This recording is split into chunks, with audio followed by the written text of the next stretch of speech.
Baik, selamat siang. Shalom semuanya. Pagi ini kita akan memasuki studi kasus. Dan nanti sesi keduanya itu adalah sesi terakhir seri 7 natur kebenaran. Berikutnya kita akan masuk ke dalam seminar GMM seri Nama Tuhan. Jadi ini adalah hari terakhir 2 sesi. Di sesi yang pertama ini kita akan studi kasusnya tentang Calvinisme dibandingkan dengan Arminianisme. Ini adalah satu topik yang tidak pernah selesai dibicarakan dari dulu sampai sekarang. Tapi biarlah pagi ini kita bisa melihat lebih jernih sebenarnya mana yang lebih benar. Disclaimer lebih dahulu ya, ini bukan untuk menyerang siapapun, bukan untuk menjelek-jelekan siapapun. 7 natur kebenaran harus digunakan untuk mendeteksi mana yang benar, mana yang salah. Jadi saudara punya pilihan, mau memilih yang mana saja. Saya cuma menyampaikan kalau berdasarkan 7 natur kebenaran, nanti kita lihat faktanya bagaimana. Ya, saya mau ingatkan 7 natur kebenaran. Kebenaran itu yang pertama sesuai dengan fakta. Kalau kita bicara teologi, kita bicara doktrin, kita bicara pengertian, kita bicara hermeneutik, maka harus sesuai fakta. Fakta apa? Fakta teks Alkitab. Jangan dibandingkan dengan teks yang lain ya, teks surat kabar, teks majalah, teks buku apa, kamus. Tapi dicocokkan dengan teks Alkitab. Sebab Alkitab tidak bisa salah. Itu ada seri seminarnya lagi nanti, Alkitab tidak bisa salah. Seri panjang lagi tuh, ya. Nah, jadi yang pertama sesuai fakta. Yang kedua koheren atau tidak. Kalau suatu doktrin atau teologi disampaikan tidak koheren, pasti dia salah. Koheren ya, kita sudah bicara soal hal itu panjang lebar. Yang ketiga, suatu teologi kalau pragmatisnya itu justru negatif, itu bukan kebenaran. Pragmatisnya kebenaran itu positif pasti. Menyelamatkan pasti. Nah itu. Yang ketiga, kalau teologi pengertian dibangun dari beberapa ayat saja, mengabaikan ayat yang lain, artinya melanggar natur kebenaran yang utuh.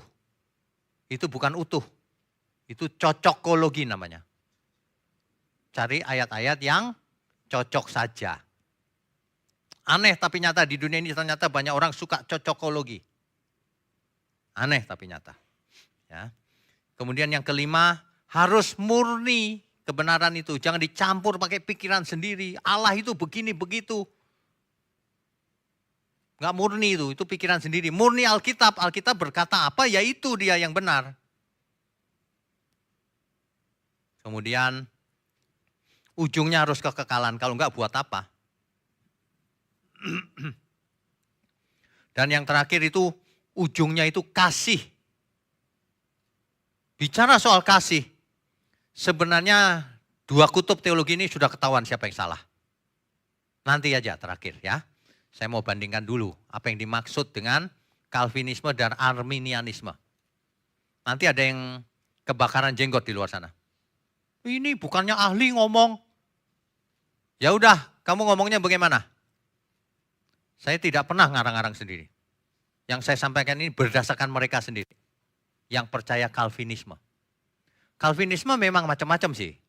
Ada yang hiper Calvinisme, ada yang normal-normal saja, tapi ada yang sudah berkurang kadarnya, warnanya pudar. Nah gitu ya, jadi jangan tersinggung di luar sana. Mari kita introspeksi diri sendiri. Kita harus mengerti banget apa ini sebenarnya. Karena perdebatan ini berlangsung selama berabad-abad sejak zaman reformasi. Sebelum reformasi nggak ada ini. Sejak zaman reformasi. Keduanya mencoba menjawab suatu pertanyaan penting. Bagaimana sih sebenarnya kedaulatan Allah itu? Kehendak bebas manusia itu bagaimana sih? Itu dicoba dijawab oleh teologi ini. Ya. Bagaimana sih seseorang itu diselamatkan? Bisa nggak ya keselamatan kita hilang? Nah, pertanyaan-pertanyaan seperti itu nanti kita jawab pakai Calvinisme dan Arminianisme. Ini dua kutub yang bertentangan sama sekali. Kita tahu ya, hukum non-contradiction law. Tidak mungkin sesuatu yang bertentangan dua-duanya benar. Nggak mungkin, pasti salah satu. Kalau saya berkata, ini putih saudara, saudara bilang hitam, nggak mungkin dong. Iya, dia memang putih tapi hitam, nggak mungkin. Pasti salah satu yang benar. Kebenaran ini nggak bisa disangkali oleh siapapun. Jadi kalau ada orang yang teman kita berbeda pendapat, ya silakan, kita nggak usah berantem. Tapi sebagai ilmuwan, sebagai teolog, sebagai orang percaya yang mau cari kebenaran, kita harus bisa membedakan mana benar, mana salah. Nggak ada kompromi. Kalau soal berteman, kita bisa berteman. Tapi soal kebenaran, kita harus tahu mana yang benar. Jadi tujuan dari seminar ini adalah yang pertama memahami doktrin Calvinisme itu apa sih? Arminianisme itu apa sih? Kelebihan kekurangannya di mana? Kenapa yang Calvin ngototnya begini, kenapa Arminian yang ngototnya begini? Bagaimana kalau ditinjau dengan 7 natur kebenaran? Nah, ini dia studi kasusnya ya. Kemudian bagaimana aplikasinya dalam hidup sehari-hari? Kalau aku menganut Calvinisme bagaimana, kalau menganut Arminianisme bagaimana? Itu pengaruh loh. Doktrin itu sangat penting. Kita menganut doktrin tertentu, hidup kita seperti itu. Kita menganut doktrin B, hidup kita pasti seperti B. Jadi jangan pernah ada di antara kita yang ngomong, doktrin itu gak penting, beda gak apa-apa, yang penting kita buat baik. Itu pun doktrin. Ketika orang ngomong gitu, itu doktrinnya dia itu. Bahwa dia nggak peduli apapun, yang penting buat baik. Itu doktrinnya dia. Artinya doktrin dia adalah yang menyelamatkan itu perbuatan baik. Itu salah total itu orang itu. Ya, perbuatan baik kita tidak bisa menyelamatkan. Kalau Tuhan tidak yang menolong kita. Ya. Oke. Jadi kalau kita bicara doktrinnya Calvin dan Arminian, maka itu bisa disingkat menjadi tabel sederhana. Meskipun pembahasannya bisa panjang lebar, ya. Saya buatkan tabel ya.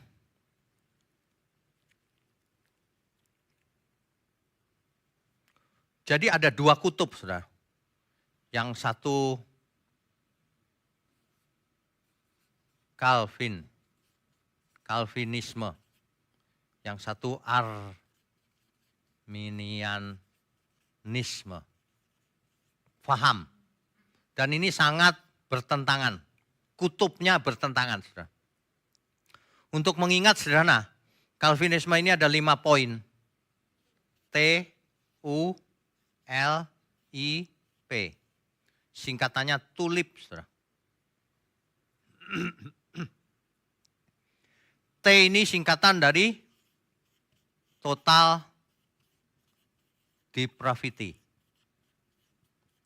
Artinya kerusakan total. Calvinisme ini tokohnya namanya Johannes Calvin. Johannes Calvin.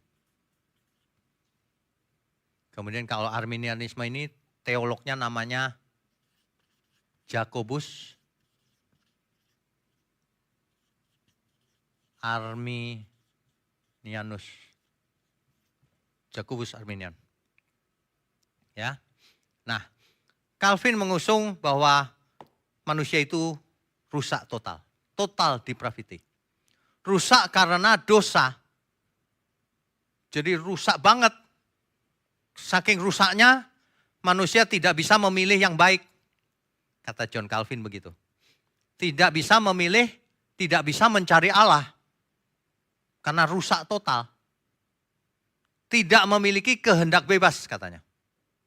Karena rusak, dia nggak bisa milih. Gitu kata John Calvin. Ya. Kemudian U ini singkatan unconditional unconditional election. Pemilihan tanpa kondisi. Artinya, kalau Allah mau menyelamatkan seseorang, tidak tergantung keadaan orang itu. Aku pilih dia yang selamat, ya usah selamat aja gitu. Itu unconditional election namanya. Ya, kalau Tuhan memilih siapa yang akan diselamatkan, terserah dia. Gak tergantung keadaan orang itu. Gitu ya, ngerti ya? Nah, yang ketiga, limited atonement. Apa itu? Penebusan terbatas. Yesus mati di kayu salib bukan untuk semua manusia. Hanya sebagian orang. Begitu ngajarnya. Sebagian orang yang dipilihnya supaya selamat. Jadi Elohim kita itu menurut John Calvin nih ya. Dia menentukan yang ini selamat nih. Kupilih yang ini, yang itu binasa. Yang ini selamat. Supaya selamat, kukirim Kristus mati di kayu salib untuk orang-orang ini. Yang ini bodo amat. Memang pantas mati, gitu. Ajarannya begitu. Jadi Kristus mati hanya untuk sebagian orang, manusia. Yaitu yang dipilihnya supaya selamat. Itu limited atonement namanya.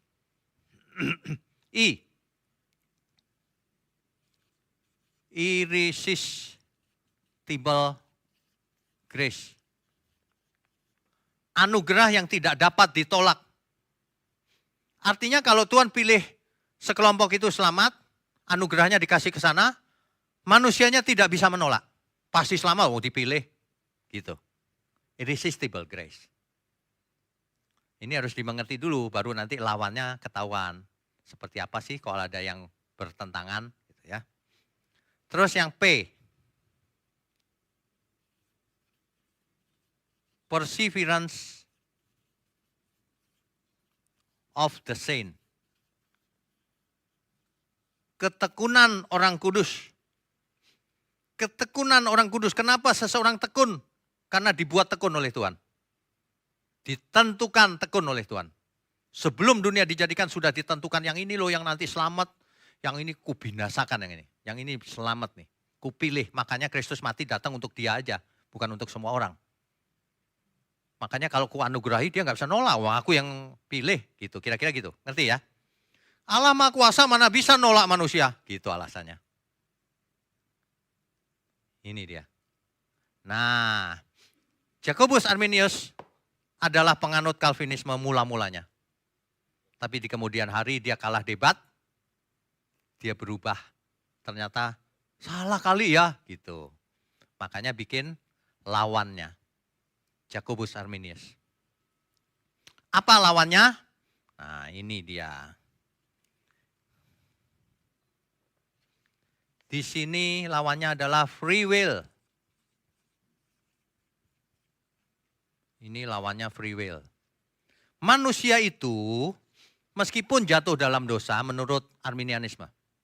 Meskipun jatuh dalam dosa tapi masih memiliki kehendak bebas. Beda dengan total depravity. Kalau Calvin mengajarkan manusia rusak, gak bisa tahu mana yang baik, mana yang jahat. Nah, kalau yang Arminian, manusia itu punya free will, kehendak bebas. Dia bisa milih mau hidup seperti ini atau seperti itu. Meskipun kena dosa. Meskipun sudah berdosa. Tapi manusia tetaplah manusia yang punya kehendak bebas. Itu menurut Arminianisme. Gitu ya. Nah terus yang ini unconditional election. Kalau menurut Arminian conditional bukan unconditional. Allah memilih itu ada kondisinya, ada syaratnya. Masa manusia sembarangan dipilih supaya selamat? Gitu. Manusia dipilih itu berdasarkan kemahatauan Tuhan bahwa dia itu memang bertobat orangnya. Jadi ada kondisinya manusia itu. Masa Tuhan pilih sembarangan orang? Gitu. Pilih karena orang itu nanti bertobat. Orang itu sungguh-sungguh mau bertobat. Makanya dipilih. Conditional election. Nangkap maksudnya ya? Nah, oke, kita berikutnya. Limited atonement, lawannya unlimited atonement. Kristus mati untuk semua orang, bukan cuma sebagian orang. Gitu. Kristus mati untuk semua orang, semua manusia, bukan sebagian aja. Nah gitu, kebalikannya semua nih.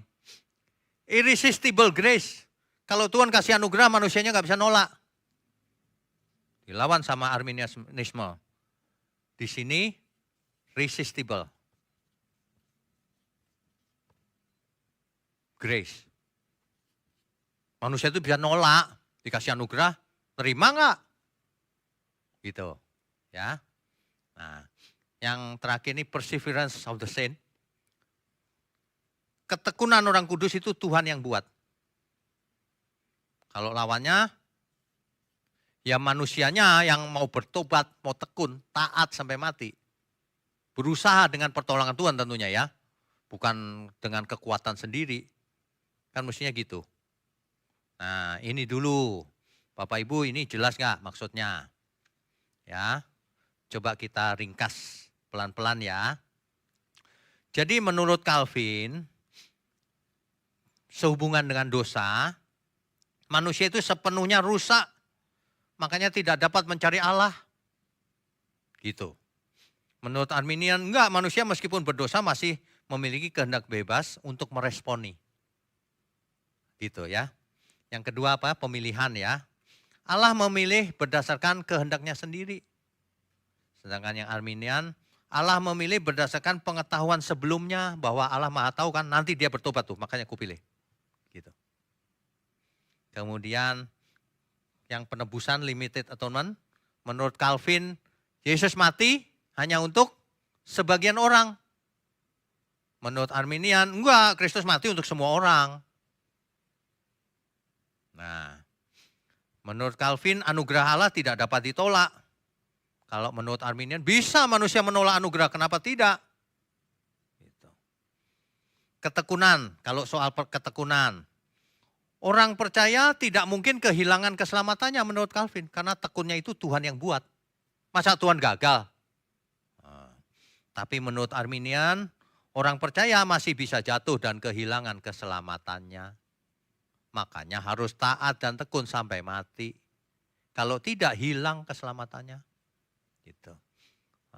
Nah ini debat seperti ini tidak pernah selesai sampai hari ini. Ya. Masing-masing ada ayat pendukung dan ada ayat yang menentangnya.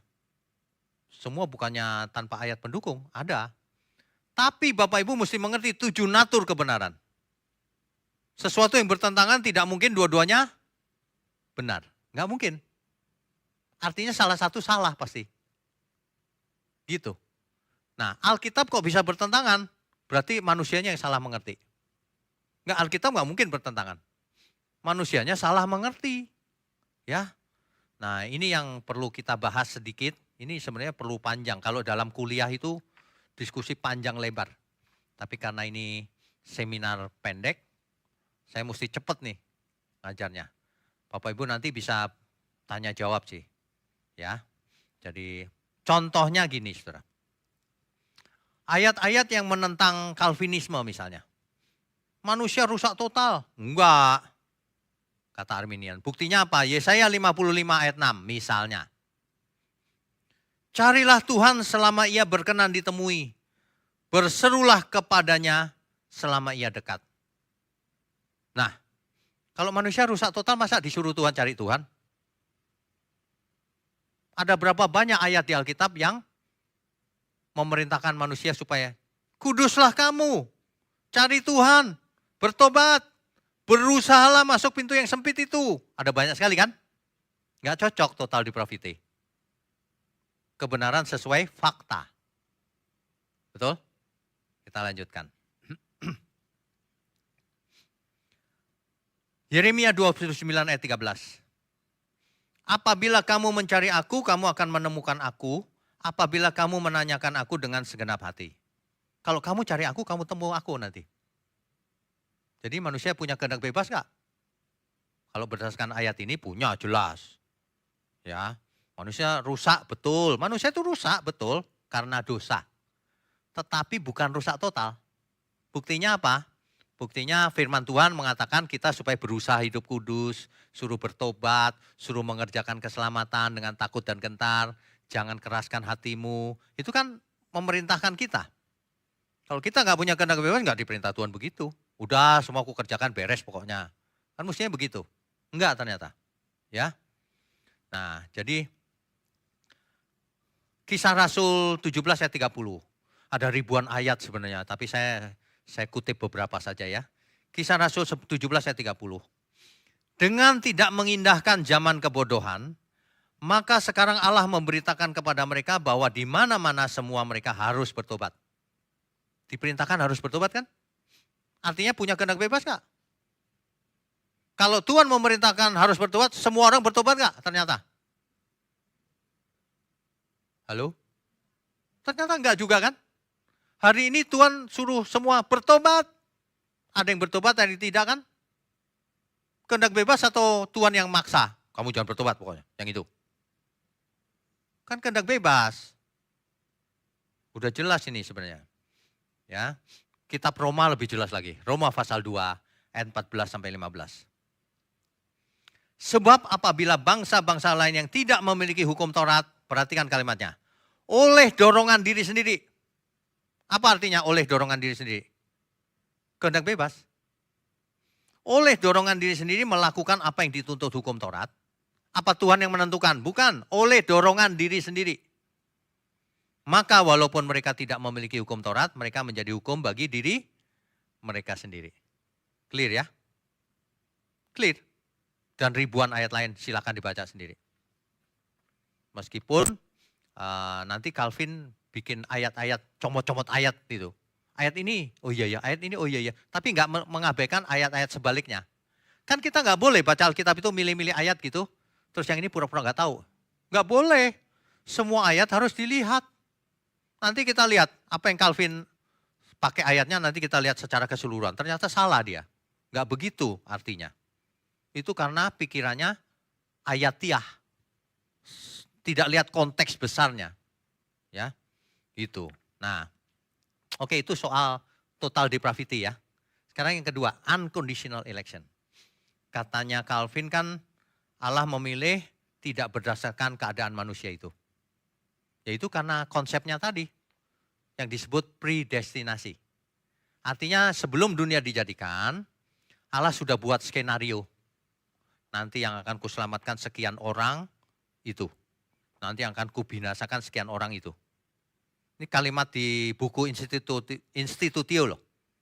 Bahwa untuk orang yang tidak dipilih, jalan keselamatan ditutup oleh Allah. Itu ada di tulisan Institutio. Tulisan John Calvin. Bukan saya yang ngarang. Asli John Calvin. Baca sendiri. Banyak orang gak jujur sih. Kalau saya baca, Allah menutup jalan keselamatan katanya. Buat orang yang tidak dipilihnya. Padahal yang milih tidak pilih kan Allah sendiri. Manusia dilahirkan kan gak tahu apa-apa kita lahir. Seolah-olah semua jadi takdir gitu. Cuma istilahnya pakai teologi. Predestinasi. Canggih kayaknya. Padahal salah itu. Ya. Nah ini. Yang kedua, soal penebusan pemilihan tanpa syarat tadi. Buktinya di seluruh Alkitab bilangnya ada syarat. Yohanes 3 ayat 16. Karena begitu besar kasih Allah akan dunia ini, sehingga ia telah mengaruniakan anaknya yang tunggal. Supaya, pakai syarat enggak? Supaya barang siapa yang percaya kepadanya tidak binasa, melainkan beroleh hidup yang kekal. Supaya. Ada syaratnya enggak? Enggak percaya, binasa kau. Ya. 1 Timotius 2 ayat 3 sampai 4. Itulah yang baik dan yang berkenan kepada Allah, juru selamat kita. Yang menghendaki supaya semua orang diselamatkan dan memperoleh pengetahuan akan kebenaran. Allah menghendaki semua orang supaya diselamatkan, bukan sebagian. Ya. Jadi ada syaratnya, harus percaya, bertobat. Yang lebih parah lagi nih, 2 Petrus 3 ayat 9. Tuhan tidak lalai menepati janjinya seperti yang dikira sebagian orang. Tetapi ia sabar terhadap kamu karena ia menghendaki supaya jangan ada yang binasa, melainkan supaya semua orang berbalik dan bertobat. Kehendak Tuhan adalah supaya semua orang berbalik dan bertobat. Ada syarat enggak? Ada, supaya berbalik dan bertobat. Di ayat-ayat lain lebih jelas lagi. Allah tidak menghendaki kebinasaan orang fasik, melainkan pertobatan orang fasik. Jadi bukan Tuhan yang menentukan, Tuhan justru ingin semuanya selamat. Gitu loh, ya. Nah, syaratnya di mana-mana, Saudara. Saudara boleh pilih ayat apa aja. Satu lagi contohnya Roma 10 ayat 13. Sebab barang siapa yang berseru kepada nama Tuhan akan diselamatkan. Barang siapa yang berseru. Kalau enggak berseru ya enggak, ada syarat. Masa enggak ada syarat? Kalau nggak ada syarat, ngapain kita bikin PA begini, bikin seminar? Ngapain kita khotbah ngotot-ngotot? Bertobatlah saudara. Ngapain? Tuhan sudah tentukan, ngotot-ngotot juga percuma kalau orangnya nggak dipilih. Ya. Nah, yang ketiga, limited atonement. Katanya Kristus mati hanya untuk orang pilihan, kata John Calvin. Kita lihat saja faktanya di Alkitab. Natur kebenaran sesuai fakta. 1 Yohanes 2 ayat 2 contohnya. Ditampilkan. 1 Yohanes 2 ayat 2. Ntar dipikir saya gak baca Alkitab. Dan ia adalah pendamaian untuk segala dosa kita. Dan bukan untuk dosa kita saja. Tetapi juga untuk dosa seluruh dunia, bukan sebagian. Banyak orang itu berani ngerubah-ngerubah Alkitab loh. Aneh dunia ini. Tapi banyak orang percaya sama si John Calvin ini. Udah jelas-jelas ngelawan Alkitab. Teks Alkitab dirubah-rubah. Makanya kesesatan itu terjadinya begitu itu. Manusia sok tahu. Alkitab dirubah-rubah. Ya. Saudara jangan marah dulu yang di luar sana, yang Calvinisme. Nanti saya jelaskan sebenarnya bagaimana. Jangan menjadi hiper Calvinisme. Bodoh banget itu orang yang hiper Calvinisme itu. Masa ada orang yang ngajar begini? Alirannya hiper dia, bukan Calvinis biasa. Saudara tahu nggak? Saya cerai sama istri saya ini. Tuhan yang menentukan. Orang gila loh. Katanya jauh sebelum dunia dijadikan sudah ditentukan Tuhan. Nanti saya istrinya si A. Terus Tuhan akan ceraikan gitu. Ngawur gak karuan. Alkitab berkata Tuhan benci perceraian. Makanya orang yang sesat itu melawan Alkitab. Terang-terangan melawan. Herannya banyak orang mengikut yang begituan. Hari ini banyak orang ikut Calvinisme. Banyak. Nanti saudara iseng-iseng ya. Lihat komen kita di YouTube yang soal ini. Itu orangnya. Nanti pasti, wah ini gak ngerti apa-apa ini ngomong Calvinisme. Wow, ngawur gak karuan gitu. Itu. 2 Korintus 5 ayat 14 sampai 15. Ini pakai fakta loh ini. Bukan saya loh ya, jangan marah sama saya. Fakta Alkitab. Sebab kasih Kristus yang menguasai kami karena kami telah mengerti bahwa jika satu orang sudah mati untuk semua orang, maka mereka semua sudah mati. Dan Kristus telah mati untuk semua orang. Saya sudah tahu bagaimana aliran Calvinisme ngeles terus. Kalau saya kasih ayat ini mereka ngomongnya gini, semua orang itu yang dimaksud ya Pak. Itu kan tulisan siapa? Rasul Paulus kan? Rasul Paulus itu menulis kepada orang-orang percaya Pak. Jadi ngomongnya gini loh, semua orang, bukan semua dunia. Ngerti gak maksudnya? Semua orang ini gitu. Ngeles. Padahal kita ngomong semua orang, ya semua orang, seluruh dunia. Bayangkan kalau orang cuma ngomong pilihan itu orang Yahudi saja. Semua orang binasa gitu. Waduh, ini benar-benar loh. Pelanggaran terhadap firman Tuhan tapi orang gak takut. Orang lebih menuhankan manusia. Bukan Alkitab. Alkitab dilawan, tenang-tenang aja mereka. Luar biasa ya. 1 Timotius 4 ayat 10. Itulah sebabnya kita berjerih payah dan berjuang karena kita menaruh pengharapan kita pada Allah yang hidup. Juru selamat siapa? Semua orang. Saudara jangan berpikir gini ya. Rasul Paulus menulis kepada jemaat di Timotius terus ngomongnya gini, juru selamat semua orang. Cuma berapa orang itu? Semua orang baca Alkitab yang lengkap. Mula-mula orang Yahudi, lalu orang Yunani, lalu seluruh dunia. Kan begitu.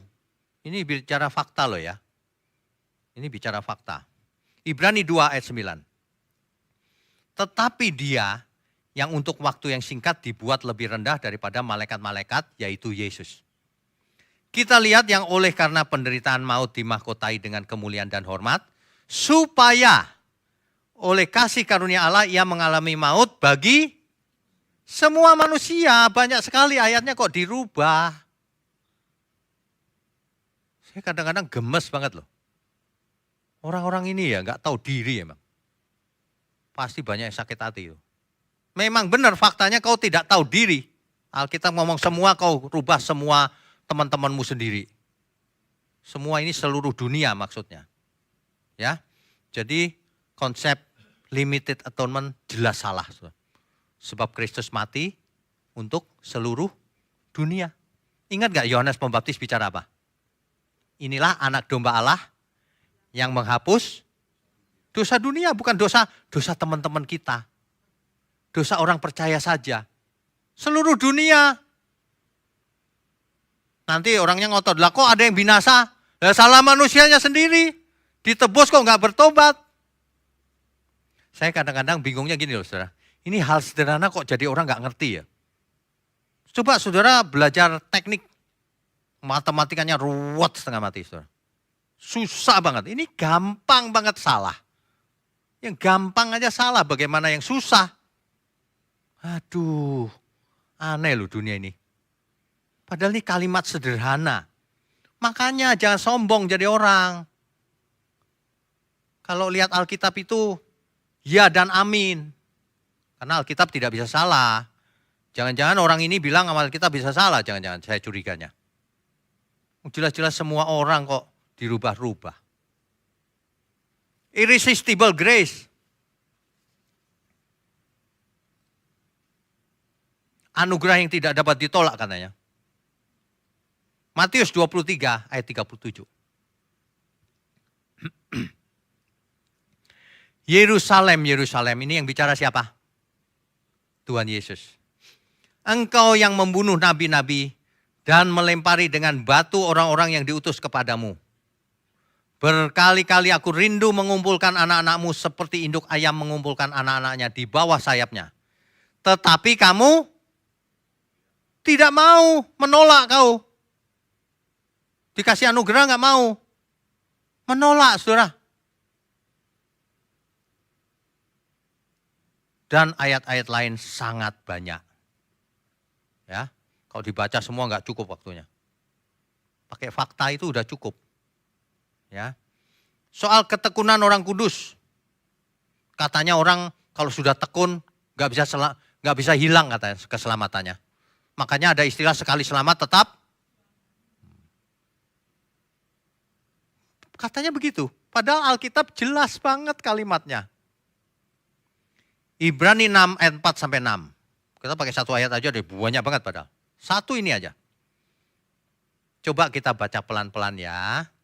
Sebab mereka yang pernah diterangi hatinya, yang pernah mengecap karunia surgawi, yang pernah mendapat bagian dalam Roh Kudus, yang mengecap firman yang baik dari Allah dan kuasa-kuasa dunia yang akan datang. Siapa itu kira-kira? Orang percaya atau orang fasik? Orang percaya.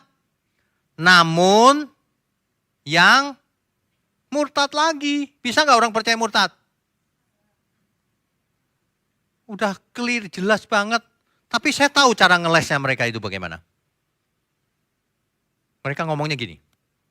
Murtad lagi, ya memang benar Pak. Karena mereka tidak dipilih. Muter lagi. Jadi kalau orang murtad artinya memang gak dipilih itu. Gitu loh. Mau menang sendiri artinya. Oh ini tekun nih. Tapi kemudian jatuh dalam dosa ya berarti gak dipilih itu. Ya. Mau menang sendiri itu. Waduh. Salah itu. Makanya ya kalau orang ngeles itu ya. Kalau orang sudah mengerti 7 natur kebenaran. Ngeles itu kelihatan gitu. Ngeles ini orang ini. Oh faktanya ada, kita bicara fakta ini. Apakah orang bisa menolak anugerah, bisa murtad lagi? Oh ada tulisannya kok. Gitu ya, saudara ya. Perseverance of the saint. Nah, itu kan ayat-ayat yang menentang Calvinisme. Bagaimana dengan Arminianisme? Emangnya benar 100%? Mungkin orang Calvin bilang, oh itu curang tuh. Bacain cuma yang menentang Calvin. Ya kan? Ya coba kita lihat ayat-ayat yang menentang Arminianisme. Biar seimbang. Ya, biar adil. Fair, biar nggak dibilang curang. Kan gitu. Oke, ada ayat yang menentang free will. Bahwa manusia itu sebenarnya nggak punya kehendak bebas. Ini saya kasih tahu ya. Roma pasal 3 ayat 10 sampai 12. Seperti ada tertulis, tidak ada yang benar, seorang pun tidak. Tidak ada seorang pun yang berakal budi, tidak ada seorang pun yang mencari Allah. Kalimatnya gitu kan? Semua orang telah menyeleweng, mereka semua tidak berguna, tidak ada yang berbuat baik, seorang pun tidak. Kalau orang baca satu ayat ini, oh iya juga ya. Gitu kan? Ini Rasul Paulus sedang marah-marahin jemaat di Roma, saya kasih tahu. Ya. Tidak ada seorang pun, itu lagi ngomong sama jemaat di Roma. Bukan Rasul Paulus bicara begini, di dunia ini nggak ada yang benar. Bukan begitu. Kok gitu aja nggak ngerti ya? Baca Alkitab. Dulu siapa yang diangkat Tuhan? Bergaul dengan Tuhan? Henok. Nggak benar Henok. Ngapain diangkat Tuhan kalau nggak benar? Ayo. Siapa lagi? Elia. Siapa lagi yang disebut orang benar di zamannya? Nuh. Nuh adalah pembicara kebenaran. Dia orang benar di zamannya. Iya kan? Bilangnya begitu. Nggak cocok. Semua orang nggak ada yang cari Allah. Lah itu nabi-nabi perjanjian lama nggak cari Allah. Musa nggak mencari Allah. Memang Allah yang memanggil, tapi setelah itu kan Musa punya kehendak bebas untuk mencari Allah.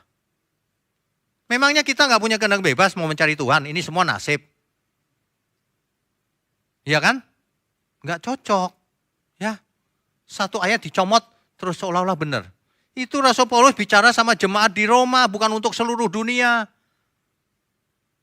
Nggak ada yang mencari Allah lagi. Semua orang berusaha mencari tapi tidak bisa dapat sebelum Tuhan Yesus datang. Tapi ketika Tuhan Yesus datang, semua dijelaskan. Kalau kau lihat aku, kau lihat Bapa. Kan begitu. Itu jelas banget. Itu clear loh saudara. Ya. Jadi kalau baca mesti cerdas. Kalau satu ayat gak bisa mewakili. Kita harus mengerti. Ini Rasul Paulus bicara sama seluruh dunia atau cuma kepada Roma. Atau prinsip ini berlaku seluruh dunia? Enggak. Karena banyak orang benar juga dalam hidup ini. Masa dunia enggak ada yang mencari Allah sama sekali dari dulu sampai zamannya Rasul Paulus? Enggak sesuai fakta itu. Ya. Efesus 2 ayat 1 sampai 3.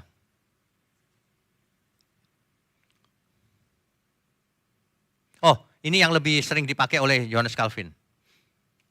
Yohanes 6 ayat 44. Tidak ada seorang pun yang dapat datang kepadaku jika Bapa yang mengutus aku tidak menarik dia. Jadi ceritanya Bapa di surga menarik seseorang supaya datang kepada Tuhan Yesus. Begitu pengertian Calvinisme itu. Ya. Jadi Allah yang memilih siapa yang akan diselamatkan. Gitu ceritanya. Jadi Allah tidak mungkin gagal kalau memilih. Coba kita baca yang jujur. Hosea 4 ayat 6, saya pakai perjanjian lama bahkan sebelum Kristus lahir. Hosea 4 ayat 6. Tampilkan. Umatku, siapa di situ yang dimaksud umatku? Israel. Kenapa? Umatku? Siapa yang pilih umatku? Siapa yang pilih Israel menjadi umat Tuhan? Ya Tuhan. Binasa ternyata. Jadi kalau Tuhan milih, belum tentu selamat juga. Umatku binasa karena apa? Karena tidak mengenal Allah. Lah kok bisa? Umat yang dipilih Tuhan tidak mengenal Allah. Karena engkaulah yang menolak pengenalan itu. Karena kamu nolak, gak mau belajar. Artinya manusia bisa menolak anugerah Tuhan. Artinya pilihan Tuhan bisa binasa juga. Nah ini faktanya. Kamu yang menolak pengenalan itu. Clear itu punya kehendak bebas. Ya.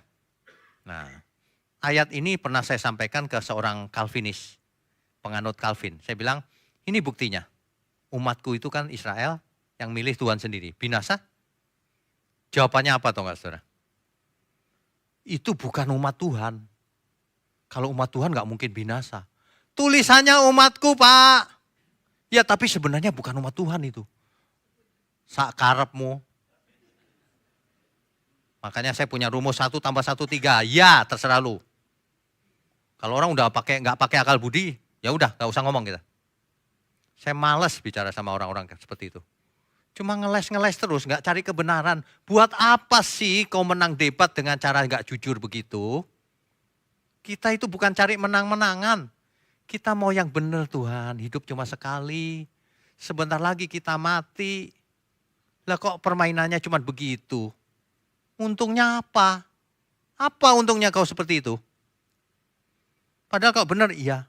Kan selesai kan urusannya. Kok nggak mau ya? Ini yang muda-muda harus cerdas nih. Di dunia ini banyak plesetan-plesetan loh. Ya hati-hati ya. Nanti sesi kedua tuh lebih parah lagi tuh. Praeksistensi. Waduh ini ngawur semua ini emang. Ya. Ada banyak sekali ayat-ayat saya bisa kasih. Cuma kan ini waktunya nggak cukup, jadi singkat aja saya. Jadi ada begini loh saudara. Seolah-olah ayat itu berdiri sendiri, benar tuh Calvin. Kalau berdiri sendiri, kalau dibaca utuhnya enggak, itu salah, kau enggak ngerti berarti. Engkau sudah ditentukan sebelum dunia dijadikan di kitab Efesus. Oh iya memang kalimatnya begitu. Tapi itu Rasul Paulus bicara dengan jemaat Efesus yang sudah bertobat. Oh enggak itu untuk semua Pak, seluruh dunia. Oke, tapi ternyata di kitab Wahyu enggak begitu bilangnya. Kan ayat-ayat itu koheren, 7 natur kebenaran. Di kitab Wahyu dikatakan begini, kepada jemaat di Efesus. Sama, jemaat Efesus juga yang tadinya katanya ditentukan sebelum dunia dijadikan. Diancam sama Tuhan. Jika kamu tidak bertobat, kuangkat kaki Dian daripadamu. Kutinggal kau, binasa kau. Kira-kira firman Tuhan kepada jemaat Efesus suruh bertobat, kira-kira 100% bertobat gak? Jangan berharap. Hari ini juga sama kan? Bertobatlah saudara supaya saudara dosanya dihapus. Bertobat gak semuanya? Belum tentu. Kalau baca Alkitab itu jangan terlalu naif begitu. Oh iya loh, disuruh bertobat berarti bertobat semua. Udah ditentukan sebelum dunia dijadikan. Yang utuh, belajar natur kebenaran. Diperiksa secara utuh. Bagaimana kau bisa pakai satu ayat terus mengabaikan ratusan ayat yang tadi? Kan gak bisa. Menipu diri sendiri namanya. Iya kan? Kisah Rasul 3 ayat 19. Oleh karena itu kau sadarlah dan bertobatlah supaya dosamu dihapus. Mau diabaikan. Kita yang bertobat kok Tuhan yang melakukan kita supaya bertobat. Bukan. Makanya ada orang aneh, saya ketemu sekali tuh setelah seminar. Dia bilang gini, saya nggak ngerti Pak, saya setuju tapi saya yang bingung. Loh, setuju kok bingung tuh gimana ya? Soalnya dari dulu saya diajarinya begitu. Sudah ditentukan. Ya udah gini aja. Kok kesini tadi siapa yang nentuin? Kan kok bisa nonton bioskop tapi kok datang ke seminar? Siapa yang nentuin? Siapa yang nentuin Bapak kesini? Dijawab sama orang itu. Roh Kudus. Oh disuruh Roh Kudus. Oke baiklah. Coba Bapak tangannya gini. Dia gini. Siapa yang gerakin? Roh Kudus. Waduh, repot juga nih kalau jawabannya gini terus. Saya tanya lagi. Bapak pernah buat salah gak mulutnya? Ya pernah lah Pak. Siapa yang gerakin? Gak mau jawab dia. Biasa curang emang. Kalau orang curang tuh begitu. Nanti ngarang cerita lagi. Kalau yang jelek-jelek itu bukan digerakkan Roh Kudus Pak. Gerak sendiri dia. Kalau yang baik-baik aja. Orang kalau ngeles tuh paling pintar loh manusia tuh. Ya. Tapi nggak bisa melawan fakta. Fakta Alkitab itu begitu. Ya, teks Alkitab fakta, koheren, pragmatis, itu nggak bisa dilawan, saudara. Ya, nanti ada banyak ayat dan sebagainya, itu bisa bisa didiskusikan panjang lebar waktunya, tetapi ada yang penting sekarang. Sebenarnya ujungnya di mana sih ini? Dari dulu ruwet terus tuh. Ujungnya ada di mana? Perhatikan baik-baik. Ujungnya ada di sini ternyata. Setelah belasan tahun saya baru tahu sekarang. Ujungnya itu ada bagaimana kita memandang Tuhan. Di situ. Kalau saudara saya tanya, apakah Tuhan mengasihi semua manusia atau tidak? Itu dijawab dulu. Kalau John Calvin mengatakan tidak, Tuhan cuma menciptakan orang-orang yang dikasih yang ini binasa. Nah, dari situ kita udah tahu. Jadi rupanya di pikiran mereka itu Allah kita itu Allah yang seperti itu. Yang menciptakan manusia sebagian memang mau dibinasakan, sebagian mau diselamatkan. Begitu modelnya. Jadi intinya ada di situ. Mengapa manusia ada yang tidak selamat? Ya karena dibinasakan Tuhan, tidak dipilih. Pantas binasa. Nah itu jawabannya mereka itu. Atau kalau mereka mau ngeles, ngomongnya gini, oh itu misteri, kita tidak tahu. Gitu. Ya kalau misteri ya kita pulang aja sekarang. Nanti kalau saudara nanya apa, jawab saya gini, oh itu misteri. Loh kenapa sih Pak itu gak mau berdoa? Itu misteri. Semuanya misteri, nanti kalau ada yang konseling sama saya, suami istri gitu ya. Gimana ya Pak solusinya? Itu misteri. Itu misteri ilahi. Itu aja. Saya gak tahu apakah Tuhan nanti menyembuhkan saudara atau enggak. Misteri. Misteri terus. Aduh. Jadi masalahnya ada di situ, kedaulatan Allah itu seperti apa? Apakah ia mengasihi seluruh manusia atau tidak? Begitu. Ya. Jadi kalau kita kembali ke mula-mula Adam jatuh karena siapa? Ditentukan jatuh sama Tuhan? Kan enggak. Kan Tuhan tidak ingin Adam jatuh kan? Jangan kau makan buah itu nanti kamu mati. Itu bukti kehendak bebas. Sebelum jatuh dalam dosa. Nanti mereka bicara begini. Tapi setelah jatuh dalam dosa enggak punya kehendak bebas. Nah, muter lagi. Kasih Hosea 4 ayat 6. Umatku binasa. Karena menolak. Menolak punya kehendak bebas enggak? Kan punya. Yang tadi oleh dorongan diri sendiri. Sekarang enggak usah jauh-jauh. Kita sendiri faktanya. Kita punya kehendak bebas enggak? Mau belajar ini atau enggak? Kan kehendak bebas di tangan kita. Makanya orang tidak bisa menyalahkan siapapun. Kalau ia ditolak Tuhan nanti. Karena semuanya hasil kehendak bebasnya sendiri. Masa manusia nggak punya kehendak bebas tapi dimintai pertanggungan jawab oleh Tuhan? Saudara ngerti nggak maksud saya? Kalau misalnya nih, memang semua ditentukan Tuhan seperti sandiwara ilahi gitu. Nanti akan ada yang namanya Yudas itu nanti pengkhianat. Nanti Tuhan Yesus jadi juru selamatnya. Kayak skenario gitu, cerita gitu. Ada penjahatnya, ada jagoannya. Kayak begitu. Lalu Yudas sampai di sana dihakimi. Yudas, kau mengkhianati aku. Loh kan bukan aku Tuhan, aku gak punya kehendak bebas. Kan Tuhan yang menentukan. Shh, diam. Tuhan gak gitu, Tuhan itu gak curang. Kita itu dituntut sesuai apa yang bisa kita lakukan. Lagi pula ingat, manusia diciptakan menurut gambar dan rupa Allah. Artinya punya pikiran, punya perasaan, punya kehendak bebas, mirip dengan penciptanya. Orang yang tidak mengakui kehendak bebas itu menghina Tuhan itu sebenarnya. Tuhan dengan kedaulatannya, daulat mutlak untuk menyatakan manusia punya kehendak bebas. Itu Tuhan yang berdaulat, jangan kita yang rubah-rubah. Teks Alkitab jangan dilawan. Ya, tapi gini saudara. Intinya itu gini loh sebenarnya. Ini agak lucu juga nih kalau digambar. Gambar ini belum pernah ada di mana-mana. Saya dapat setelah ngajar belasan tahun. Gambarnya gini loh saudara. Masih berapa menit nih? Sedikit lagi. Ini zaman pertama ini. penciptaan langit dan bumi ya. Langit dan bumi. Ini, di awal ini. Lalu dengan berjalannya waktu, peristiwa Natal, lalu ada salib. Kan gitu kan?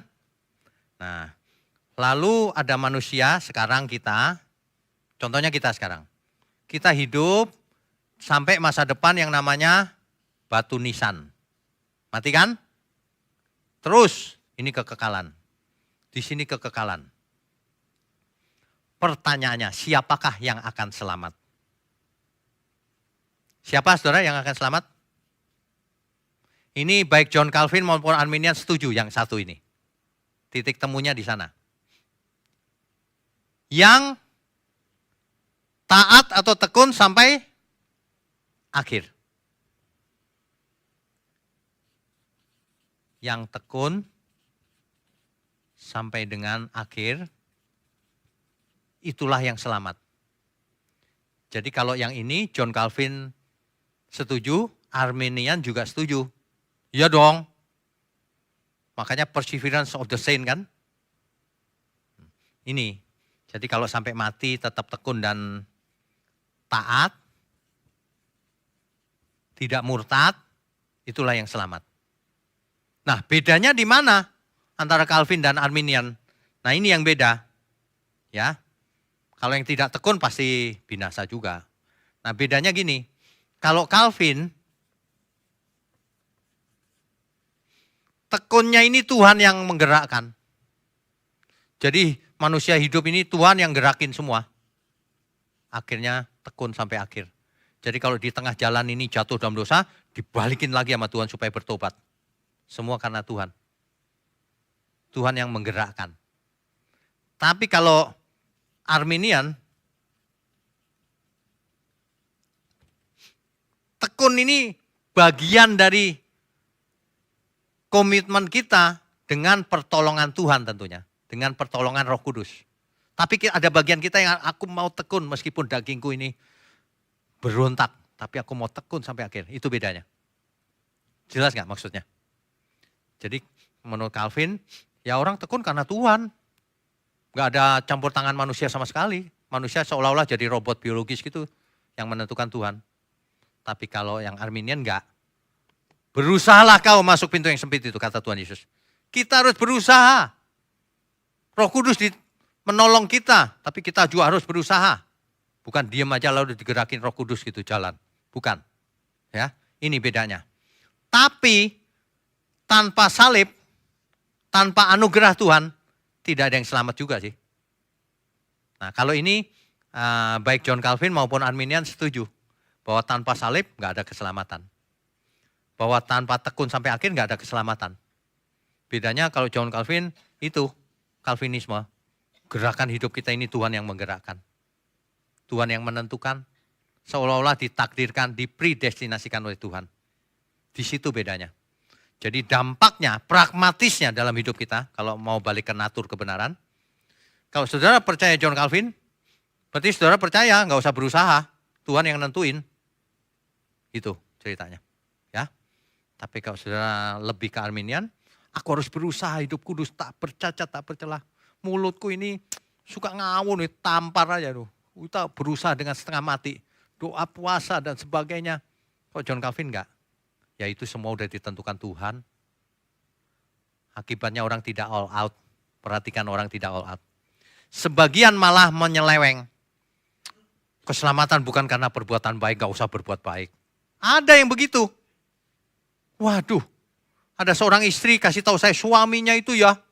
Waduh, dia itu gak setia loh Pak. Tapi merasa selamat katanya. Loh kok bisa saya bilang.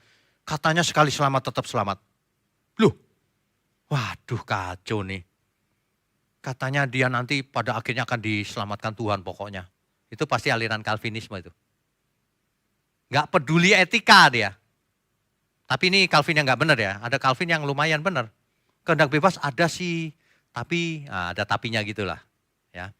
Tapi herannya ada orang-orang yang tidak peduli etika.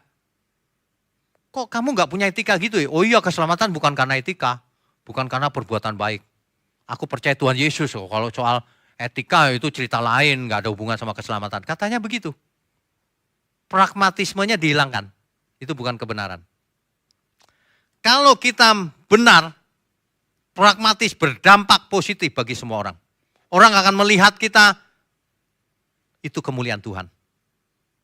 Biarlah terangmu dilihat banyak orang. Supaya orang yang melihatnya memuliakan Bapamu yang di surga. Itu pragmatisnya. Makanya kalau di GMM tidak boleh pasif. Aku sudah diselamatkan, sekali selamat tetap selamat. Keselamatan bukan karena perbuatan baik. Enggak boleh. Di sini, hiduplah kudus, tak bercacat, tak bercela. Kita berusaha, belajar seumur hidup. Berusaha untuk tidak hidup kudus. Tak bercacat, tak bercela. Belajar firman yang benar. Belajar keterampilan apa saja untuk kemuliaan Tuhan. Jangan bilang, waduh main piano gak ada hubungan dengan keselamatan Pak. Ada. Firman Tuhan berkata, baik engkau makan, minum apapun, lakukan untuk Tuhan. Itu bahaya itu kalau kegiatan mulai dipisah-pisah. Yang ini sekuler, yang ini nanti kau melanggar etika. Padahal etika bagian dari kebenaran. Semua itu utuh.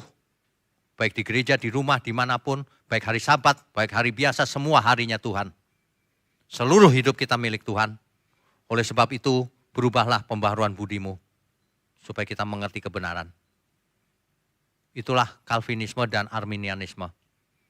Saudara silakan pilih, tapi kalau di GMM tidak ada Calvinisme. Tapi jangan salah mengerti ya, anugerah Tuhan kita butuhkan, nggak bisa kita mengandalkan kekuatan sendiri, nggak bisa. Kalau Yesus nggak mati di kayu salib, kita nggak bisa selamat. Kalau kita nggak diberi Alkitab yang benar, firman yang benar, kita nggak bisa selamat. Kalau Roh Kudus tidak mendampingi kita, kita tidak bisa selamat, saudara. Itu sebabnya kita bersyukur, berikan dirimu persembahan.